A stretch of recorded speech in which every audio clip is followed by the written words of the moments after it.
Oração nossa.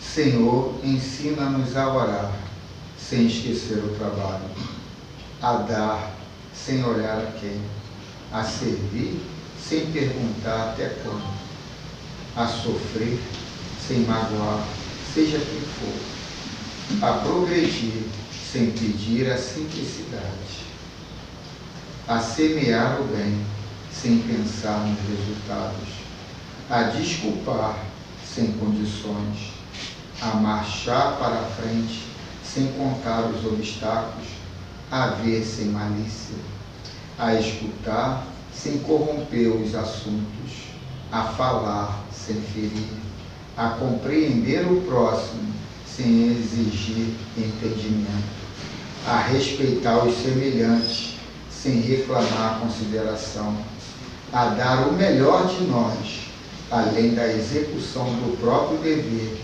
sem cobrar taxas de reconhecimento. Senhor, fortalece em nós a paciência para com as dificuldades dos outros, assim como precisamos da paciência dos outros para com as nossas próprias dificuldades. Ajuda-nos para que ninguém façamos aquilo que não desejamos para nós. Auxilia-nos, sobretudo, a reconhecer que a nossa felicidade mais alta será, invariavelmente, aquela de cumprir seus desígnios, onde e como queiras, hoje, agora e sempre. Chico Xavier. Vamos à leitura do Livro dos Espíritos, parte segunda, capítulo 6. A questão é número 329. A pergunta: o instintivo respeito que, em todos os tempos e entre todos os povos, o homem consagrou e consagra aos mortos, é efeito da intuição que tem da vida futura? A resposta: é consequência natural dessa intuição. Se assim não fosse, nenhuma razão de ser teria esse respeito. Então vamos agora ao livro Filosofia Espírita, na lição 23, Respeito Intuitivo. Então vamos lá, dissertação do Miramês. Como é a respeito? Respeito intuitivo. Os homens sempre consagraram respeito aos mortos, tanto que levantam monumentos em sua honra e formulam muitas atividades baseadas em suas lembranças. Isso porque está vibrando em sua consciência conhecimento de que ninguém morre e da lei de reencarnação, por ter passado por muitas e muitas experiências nesse sentido. Todos têm a presciência de que a vida continua, e nessa certeza intuitiva fazem o que está ao alcance em favor dos chamados mortos. Pode-se notar isto no dia de finados, quando os pensamentos se voltam para os mortos, fazendo orações, como suas crenças determinam, e muitas pessoas têm sonhos com os que partiram, pedindo e agradecendo suas manifestações de carinho e de amor.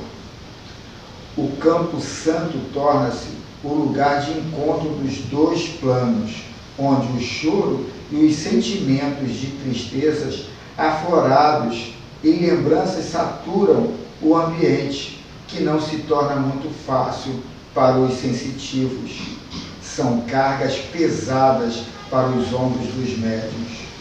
Espíritos iluminados ali comparecem para ajudar os que sofrem nos dois planos, uns abraçados aos outros em trocas de energias similares, que provocam muitos distúrbios psíquicos nos espíritos envolvidos.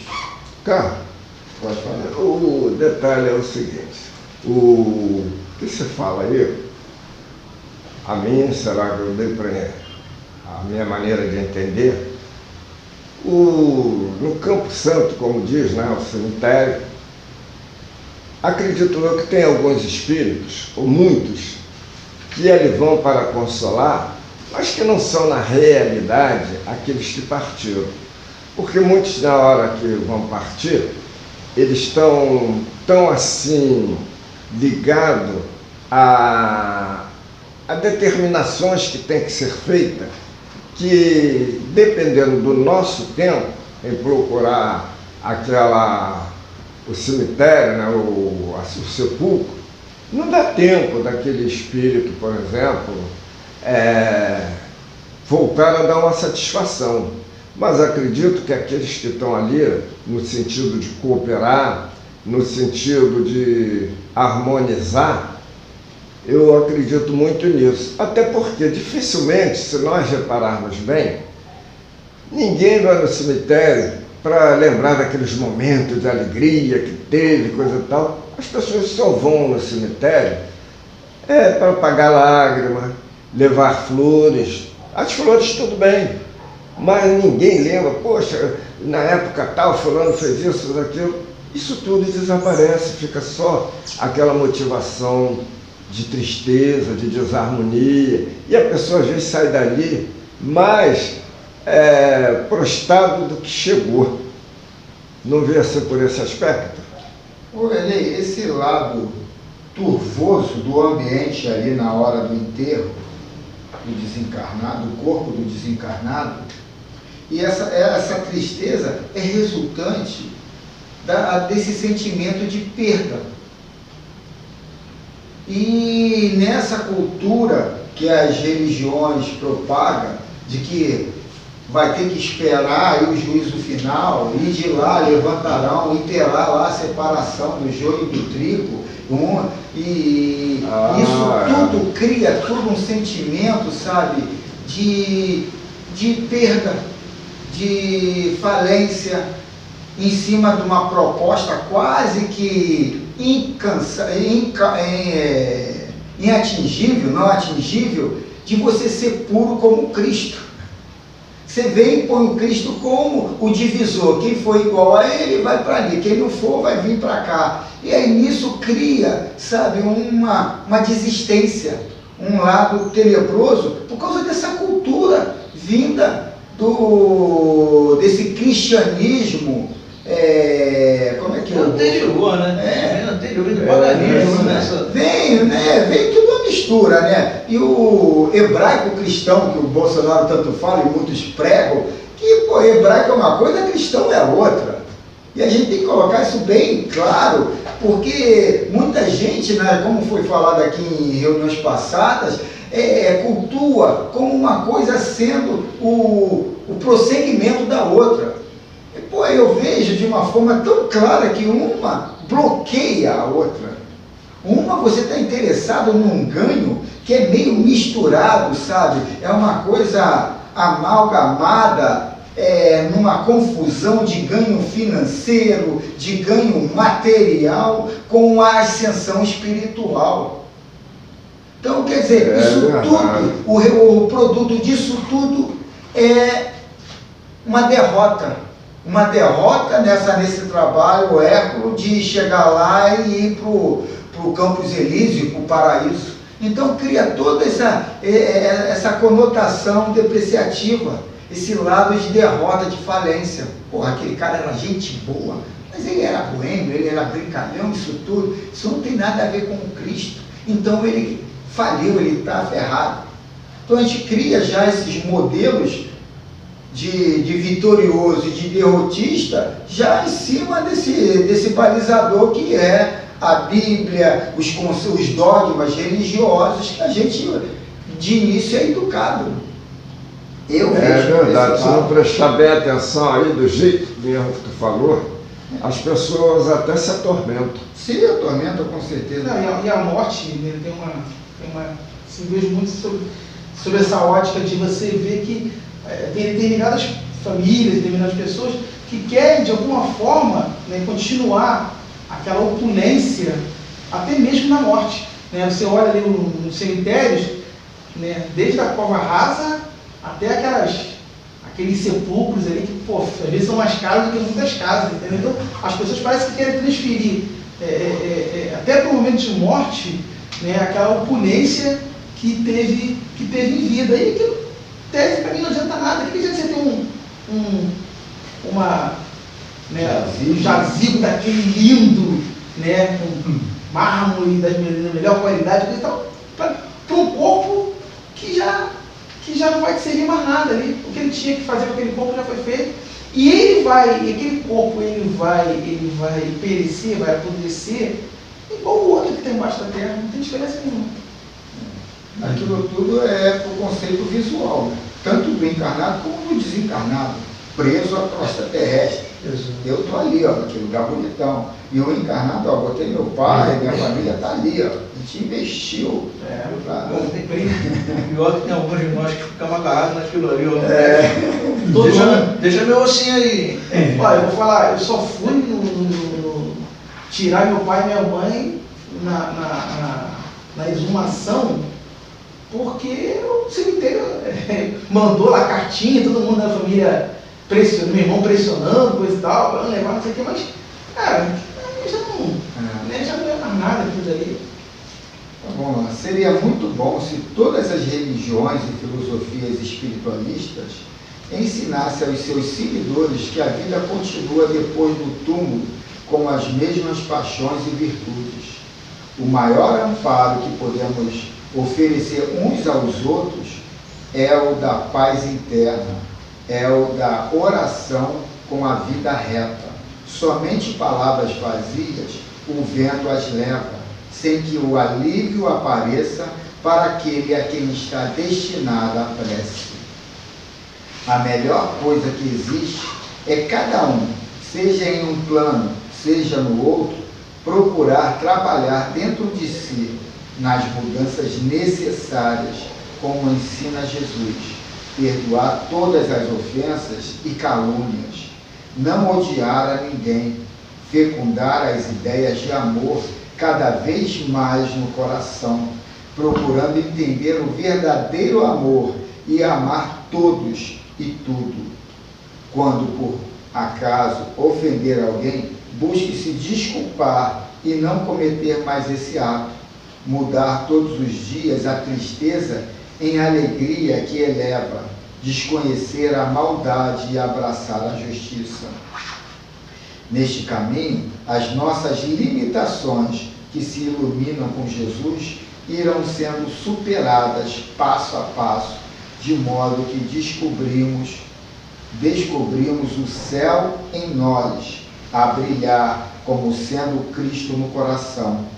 Devemos considerar de algum proveito o dia dos mortos para aqueles que ainda são cegos às verdadeiras necessidades das almas que já partiram. No entanto, quem conhece um pouco dos ensinamentos de Jesus já o vê de forma ampliada. Ama em espírito e verdade, lembrando-se de Jesus quando disse: deixai aos mortos o cuidado de enterrar os mortos. Quem se encontra vivo, procure os vivos, amando-os em espírito e verdade. Conciliemos as verdades de Jesus com as que apresenta a doutrina dos espíritos e veremos como elas se afinam na mesma conjuntura de vida. Passemos a ajudar os cegos quando eles se dispõem a serem ajudados. Não pode haver violência em consciência alguma. A maturidade é o ponto de início para novas revelações da vida espiritual. Tudo que é forçado desarmoniza e pode retardar os sentimentos em ascensão. Compete a cada um observar a aceitação dos companheiros e respeitar sua posição ante a sua consciência. Deus sabe a hora das mudanças individuais e coletivas e como usar seus filhos maiores para instruir e educar os que se encontram na retaguarda. Isso aí é o que Jesus fala em ouvidos de ouvir e olhos de ver. Achei interessante essa parte, como que é deixar os mortos, enterrar os mortos, e os vivos, cuidar dos vivos. Isso não é de muito fácil compreensão, não. É questão de que aquele que está tão apegado no enterro, na missa do 7º dia e tal, ele está mais desantenado no verdadeiro objetivo da vida, que é o bom relacionamento. Com quem está aqui agora. Quem foi, está numa outra dimensão e numa outra responsabilidade. A gente tem que também trabalhar uma harmonia com um pensamento positivo pelo aquele que foi, mas não obsessivo, né? Eu ia colocar ali uma página que eu encontrei no YouTube. O título é o que diz Kardec, e ele faz sempre referência às questões do livro dos Espíritos. Então, o camarada lê a questão do livro dos Espíritos e traz um convidado para explanar. E em relação a esse assunto aí, eu encontrei uma fala muito legal de um senhor espírita, é bem velhinho ele, onde ficam os espíritos após a desencarnação. Onde ficam os espíritos após a desencarnação. Foi extremamente esclarecedor. Se vocês puderem buscar no YouTube, eu vou deixar lá no grupo, vale a pena assistir. É que são 25 minutos que vai tomar parte da nossa reunião. E, assim, como ele está finalizando esse tema, Carlos, eu e vocês todos aí, eu queria ler aqui 2 artigos que eu encontrei também, muito interessantes. Né? Muito interessante. Porque o que acontece é o seguinte, a gente desencarna e fica aquela coisa, o que vai acontecer quando eu desencarnei? Fui. Para onde? O que vai acontecer comigo? Entendeu? Então bate sempre a curiosidade. Quando você já está um tempo na doutrina, você entende perfeitamente como é que é esse processo. Mas na maioria das vezes a gente tem leigo, né? Que a pessoa, ou então tem aqueles que acham que sabem, fazem suposições, o que diz a doutrina em si, né? Então numa página, isso aqui é uma situação que aconteceu bem atual, em referência a alguém que desencarnou de Covid, o título é Estou Sonhando? É escrito por Armando Antenori. Isso aqui, inclusive, não é nem em órgão espírita. Não sei se foi a revista Isto É, eu também não peguei a fonte. Uma sessão espírita dedicada à vítima do coronavírus. Isso aconteceu numa sessão dedicada às vítimas do coronavírus. Diz assim, num sobrado de Copacabana, 4 mulheres e 2 homens se reuniram em silêncio, com os olhos fechados e as cabeças baixas. A sala ampla que ocupavam sobressaía pela austeridade. Quase não havia móveis, somente um par de armário, meia dúzia de cadeiras e 2 mesas. As paredes claras exibiam um retrato solitário de Jesus. Do teto irradiava uma luz amarela muito tênue, que deixava o recinto na penumbra. Está vendo pela descrição que quem está analisando não tem a visão que nós temos do espiritismo, né? É um ambiente apropriado a uma sessão espírita, né? Mas veio uma narrativa ali. As mesas simples e de plástico se assemelhavam às de um boteco. Como estavam justapostas, formavam um retângulo branco sem toalhas. O grupo se sentava em torno dele. Um aparelho portátil de som instalado num canto da sala tocava uma música clássica bem suave. Em cima da mesa espalhavam-se folhas de papel sulfite, canetas esferográficas, lápis de cor, pincéis, tintas guache, um pote com água e 4 livros. 3 de Allan Kardec e 1 de Chico Xavier, ambos figuras essenciais do espiritismo. Passava um pouco das 18h30, quando Isabela Maltori, a dirigente daquela sessão mediúnica, ergue a cabeça. Com uma lanterninha, iluminou um caderno em que se enfileirava uma série de nomes. Ora de pacientes hospitalizados por causa do Covid, ora de pessoas que não resistiram à doença e morreram. A lista também incluía médicos e enfermeiros que combatiam o novo coronavírus dentro das UTIs fluminenses. Na ocasião, dia 3 de abril, sexta-feira, o Brasil registrava 359 óbitos, segundo o Ministério da Saúde. O Rio contabilizava 47. A enfermidade provocava apenas os primeiros estragos por aqui. Praticamente 3 meses depois, em 24 de junho, os números subiram para 53.830 no país e 9.295 no Rio. Vamos lá? Perguntou um autor, sem esperar propriamente uma resposta. Ela se aprumou na cadeira e começou uma prece improvisada, em voz alta. Pediu que os amigos desencarnados comparecessem à reunião, harmonizassem as energias da sala e inspirassem cada um dos presentes. Rogou ainda que zelassem pelos brasileiros durante toda a pandemia. Tais amigos são os espíritos moralmente superiores que guiam aquele centro religioso, o Lar Paulo de Tarso, desde a fundação em dezembro de 1983. Tem quase o mesmo tempo que a nossa casa, né? A nossa em 84. Depois da prece inicial, a dirigente anunciou um dos nomes que figuravam no caderno. Explicou de quem se tratava e lhe dedicou uma oração curta, novamente improvisada e em voz alta. Os demais participantes acompanharam a reza com atenção, mas sem falar nada. O ritual se repetia sempre que Maltori citava um nome da lista. Quando mencionava de alguém que morrera, os devotos aguardavam alguns minutos após a oração, tempo necessário para que o espírito do morto se manifestasse, caso houvesse condições. Entre os 6 participantes estavam 2 médiuns. Seria por meio de um ou de outro que o morto se comunicaria. Em sessões do gênero, conforme a doutrina espírita, a alma dos médiuns mostra-se capaz de abandonar parcial ou totalmente o corpo, à maneira de uma sombra que se desloca do organismo que a gerou. O afastamento ocorre numa fração de segundos e quase ninguém de carne e osso o enxerga. Mal o fenômeno acontece, um fio de energia prateado e igualmente invisível passa a ligar o corpo dos médiuns à sua alma, como um cordão umbilical. A parte mais interessante vem a partir daqui, né? Espíritos de mortos que desejam se pronunciar conseguem assim estabelecer uma triangulação com os vivos. Endereçam mensagens para a alma que as leva até o corpo dos médiuns. Eles podem retransmiti-las instantaneamente e de diferentes modos, pela fala, por desenhos, pinturas, pela escrita, daí os pincéis, lápis, canetas e etc. Ao longo do processo, os médiuns raramente perdem a consciência. O mais comum é que permaneçam tão lúcidos a ponto de censurar as mensagens que julgam inapropriadas e não passá-las adiante. Naquela noite, os espíritos pareciam relutar em dizer qualquer coisa. Logo depois de uma oração, porém, um dos médiuns, grisalho, quarentão e gorducho, deu a impressão de que caíra no sono.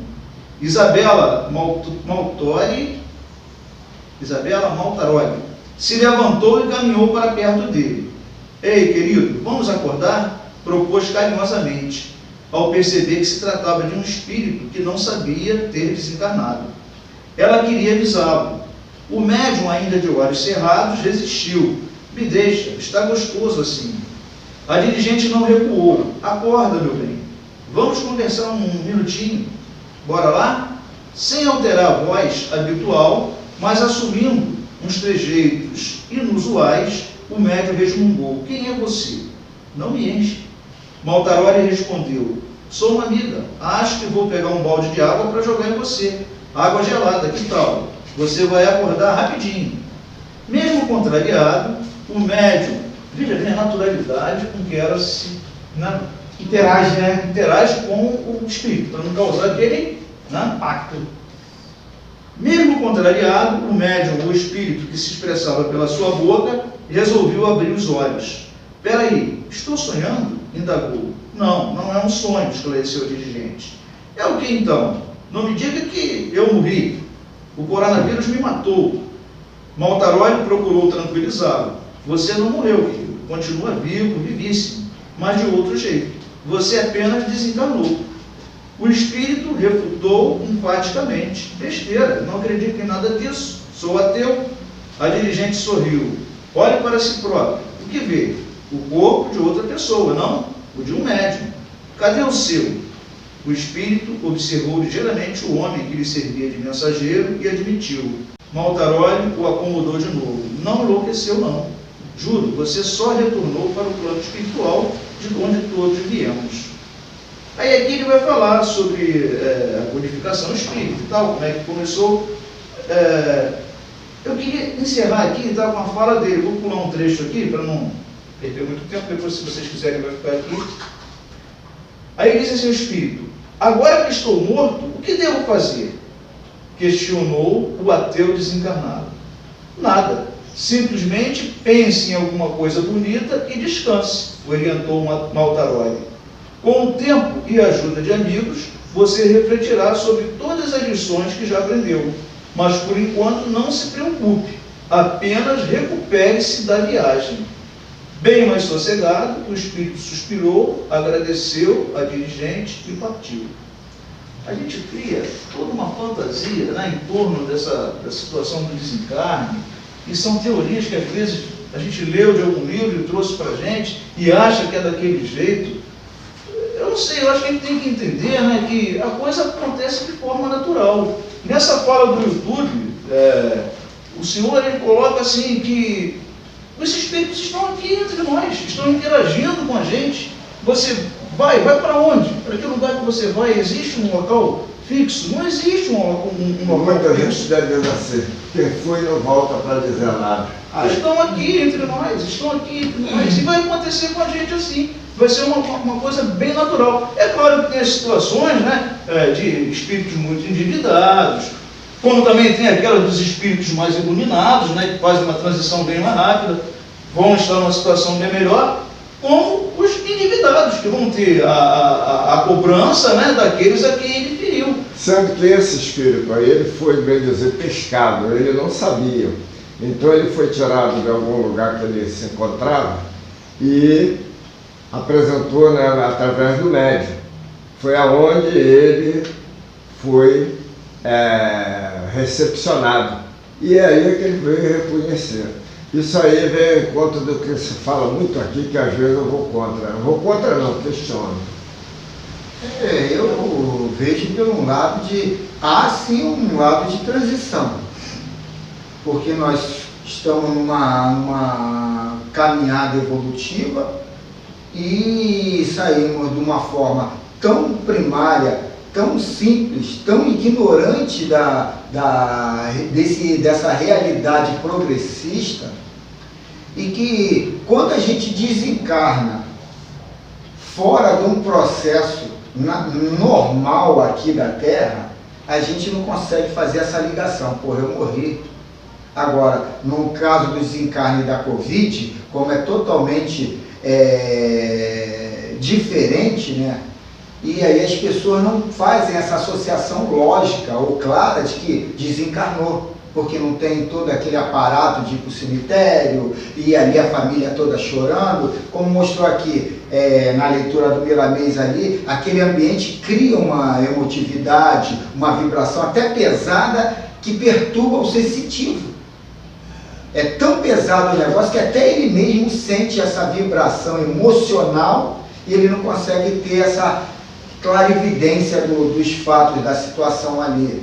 Então, quando a pessoa não está sendo assessorada para ir para a colônia espiritual, e isso por causa de uma realidade do gerenciamento, não teve aquela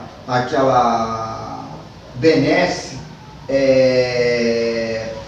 aceitada não, né, liberada para ele por estar tão materializado, tão apegado ao mundo de hoje, de agora, e não se preparar para o mundo de amanhã, que a morte é um fato para todo mundo, inquestionável, irrefutável. Então, quer dizer, a gente tem que trabalhar esse conhecimento. E aí, acabou? O que acontece? O que dizem por aí? O pessoal vai jogando, vai numa ignorância, jogando para frente, postergando de uma forma, sabe, grosseira contra si mesmo. Pô, daqui a pouco sou eu, tô ali. Como é que vai ser o dia D e a hora H? Eu acho que é eventual. Eu acho que é uma coisa. A Covid, ela é um tipo de enfermidade, eu falo que eu passei, né, pelo estágio grave da doença, ela te dá consciência. Tipo assim, você está hoje, você vai vendo a evolução da doença, vai vendo como é que teu corpo vai falindo devagarinho. Aí o médico chega para você, olha, se você não melhorar, você vai entubar. Então você não morre assim de uma hora para outra. Você tem um nível de consciência que você está piorando, aí te cedo te sedam, te botam numa máquina para respirar para você, e você vai vivendo. Então, até o último minuto, ali da tua consciência, que eu falo, até você ser entubado, você tem esperança de voltar. Então, quando você entra nesse processo de intubação, né, eu fico imaginando como é que se dá no espírito, né, como o espírito fica.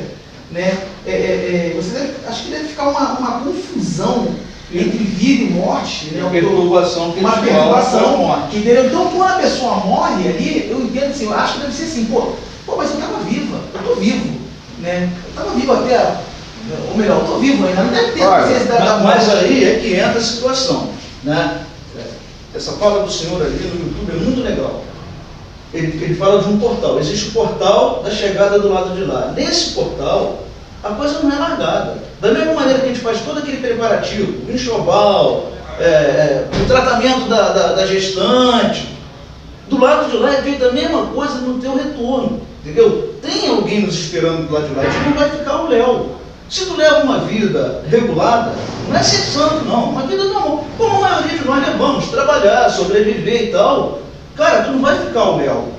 Vai ter alguém te aguardando do lado de lá. Você vai ter essa recepção do lado de lá. E da mesma forma que o pessoal está ali no hospital, ali, do coronavírus, ali, tendo toda aquela atenção, tu não vai chegar lá de uma hora para outra são, curado. Tu vai chegar lá com sequela dessa doença. Esse tratamento, com certeza, vai acontecer do lado de lá.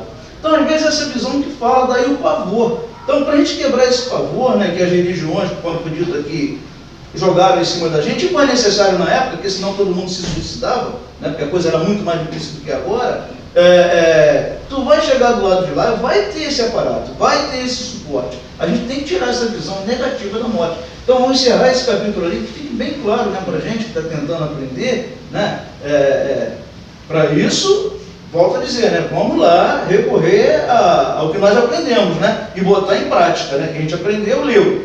Agora, botar em prática é outra história, né? Pois é, olha só. Cada caso é um caso. Essa semana eu estava ouvindo, perto da hora do Brasil, duas amigas. Elas pegaram esse coronavírus. Foram primeiro para a mesma enfermaria, na enfermaria vermelha, que eles chamam. E uma ficou do lado da outra, um tratamento, né? A mais velha tinha 60 e poucos anos, a outra mais nova. Elas já estavam lá, parece que 3 dias. Aí a mais velha chamou a outra e disse, esse momento, para mim, é chegado. Me dá tuas mãos. Aí a outra, não, você me ajuda no que você puder em oração, porque para mim é o meu limite. Acabou, eu daqui eu vou partir. A outra, não, tu vai melhorar. Não. Já estou pertinho de ir embora. Aí quando foi daí a pouco, ela tomou a cabeça. Aí a menina não queria gritar, mas uma delas já estava aparelhada, aí não gritou, mas entrou a enfermeira lá, ela pegou, apontou para o lado, que a colega dela, né, a amiga dela, tinha dado mostra que tinha morrido. A menina olhou, não botou a mão não, a enfermeira. Aí foi lá. Ela tinha desencarnado, né? Desencarnou ali naquela hora. Na verdade foi mãe e filho. Isso que eu quero dizer com isso. Essa foi consciente. Vamos agora para o próximo livrinho aqui. Também a leitura é bem pequena. E de repente vai dar uma clareada na responsabilidade que a gente tem. O título é O Despertar da Consciência. O livro é Um Modo de Entender, Uma Nova Forma de Viver, do Hamed, psicografado pelo muito necessário. Então vamos lá, ele é alusivo aqui à mensagem de Paulo a Efésios 5,14. Lá está escrito assim: ó tu que dormes, desperta e levanta-te entre os mortos, que o Cristo te iluminará. Então vamos ver aqui a dissertação do Hamed. Encontramos em muitas passagens do Novo Testamento as expressões despertar, acordar, levantar, todas se referindo à questão do adormecimento, característico dos seres humanos.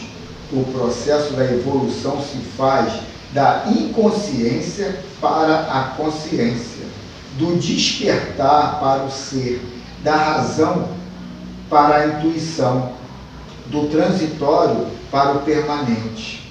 O eminente Leon Denis afirmou que o ser dorme no mineral, sonha no vegetal, move-se no animal, desperta no hominal e sublima-se no angelical.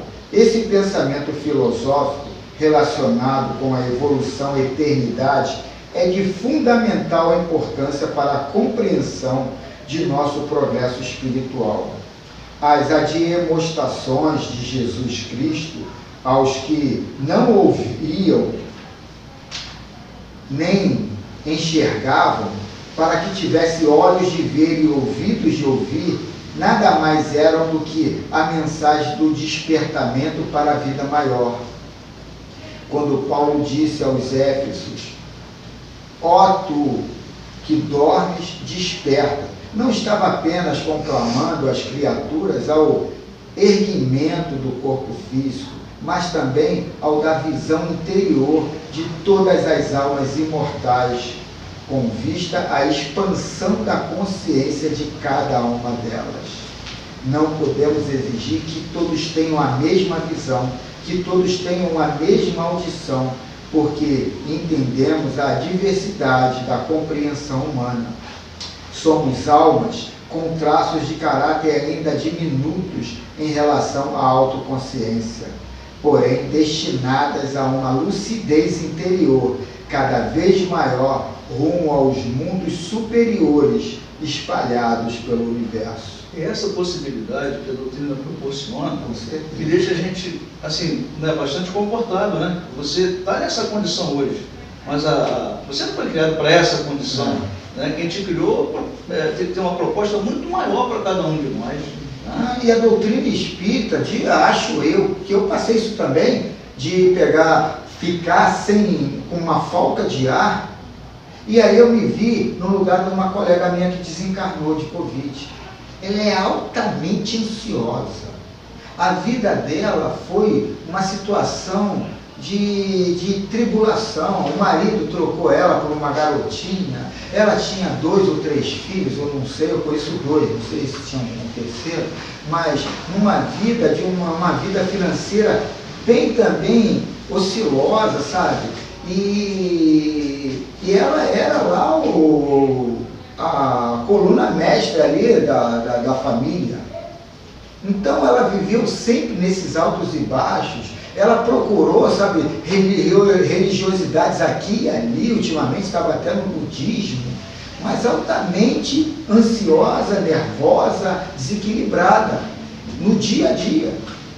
E aí, quando você pega uma enfermidade dessa, que vai te tirando um suporte essencial, que é a respiração, a respiração para o ansioso é fundamental, que ele vive falando, ele vive gesticulando, a respiração é intensa, e ele vê que aquilo ali vai acabando, ele entra ainda numa neurose gigantesca.